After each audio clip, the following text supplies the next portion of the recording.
Bonjour, ici Marc-Antoine au centre du VR à Saint-Nicolas. Aujourd'hui, on fait la démonstration d'une Coleman 13B 2026. On va commencer par faire une tournée à l'extérieur pour ensuite se diriger à l'intérieur. On commence à l'avant, on a un coffre de rangement avec une lumière, donc belle particularité sur la roulotte. On a nos marches escamotables avec la porte d'entrée, une prise de courant qui fonctionne sur le 120 volts. Donc celle-ci fonctionne lorsqu'on branche la roulotte au 120. Si on va à l'arrière, de chaque côté, on a des pattes stabilisatrices. Donc, lorsqu'on veut mettre de niveau la roulotte et qu'on veut la stabiliser en place, avec l'aide de la clé, on vient abaisser les pattes. En haut, à l'arrière, on a une option de lipper, une échelle escamotable qui est vendue séparément pour accéder au toit. Et on a la possibilité aussi d'installer une caméra de recul. La roulotte est déjà préfilée en conséquence.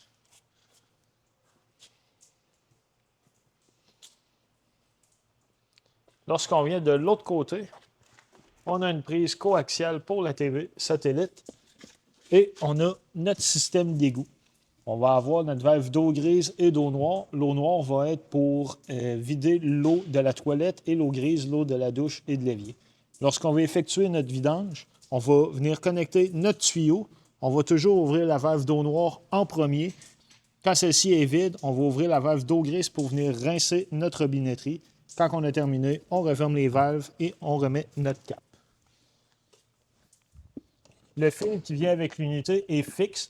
Donc, lorsqu'on a terminé, on vient simplement le rentrer à l'intérieur. C'est un fil 30 ampères, 120 volts. On a notre chauffe-eau qui fonctionne seulement à l'électricité avec notre anode qu'on vient insérer pour caper le trou. La prise d'eau pour l'eau de la ville ou du camping. Et on a notre emplacement pour remplir le réservoir d'eau fraîche. Donc, lorsqu'on veut marcher en mode autonomie, on remplit notre réservoir et à l'intérieur, on peut activer notre pompe à eau. À l'avant, on a un endroit pour mettre un bac ainsi que des batteries. On a le choix de mettre une ou deux batteries, tout dépendamment de nos besoins. Et la patte pour l'attelage. Maintenant, on va aller à l'intérieur de la roulotte. Une fois à l'intérieur de l'unité, du côté gauche, on va avoir notre panneau principal. Donc, sur celui-ci, à l'aide des boutons, on peut avoir l'affichage du niveau de la batterie, réservoir d'eau fraîche, eau noire et eau grise. On a aussi l'interrupteur pour activer la pompe à eau et ainsi que l'interrupteur pour ouvrir et fermer notre auvent. On peut gérer l'éclairage du auvent juste ici. Notre système principal de chauffage de l'unité, un foyer électrique. Donc, on peut ouvrir et fermer l'éclairage ainsi que fermer le chauffage indépendamment. Marche sur le 120 volts. On a deux bunk beds avec l'éclairage et des prises USB. L'éclairage s'ouvre manuellement à l'aide du bouton. Dans la toilette, on a notre contrôleur pour activer notre chauffe-eau. Donc, on vient simplement le mettre à on. Une prise de courant 120 volts.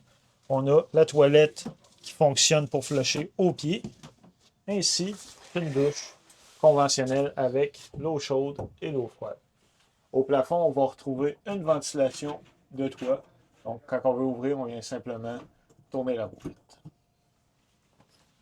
Dans la cuisine, on a un micro-ondes conventionnel avec une sortie de cuisinière. On a la fan, l'éclairage, une plaque à induction. Très important, lorsqu'on a une plaque à induction, on doit avoir des chaudrons qui sont conçus à cet effet. On a du rangement en dessous, ainsi qu'un réfrigérateur qui fonctionne sur le 120 volts. On a notre air climatisé au mur, juste ici. Donc, on peut contrôler directement sur celle-ci. On peut choisir les modes cool, dry, seulement fan, ainsi que l'intensité du fan, régler la température. Et on peut contrôler même chose avec la manette. Très important dans cette unité, on a un contrôle, dans le fond, qui nous permet soit de sélectionner l'air climatisé ou le chauffage. On ne peut pas faire fonctionner les deux en même temps. Donc, lorsqu'on veut faire marcher le foyer électrique, on met sur Fireplace. Lorsqu'on veut faire marcher l'air climatisé, on le met sur air climatisé. Juste en dessous, on a notre panneau des breakers principal. Donc, on a du côté gauche les breakers qui gèrent le 120 volts et le côté droit les fusibles qui gèrent le 12 volts. Tant qu'il y a une fusible est défaillante, il va y avoir une petite lumière rouge qui va allumer juste à côté.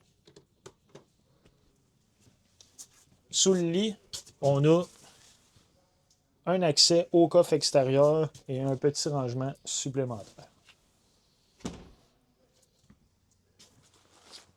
Dans la roulotte, on a une pochette dans laquelle on va retrouver les manuels d'utilisateur, réfrigérateur, l'air climatisé, tous les accessoires électriques de l'unité.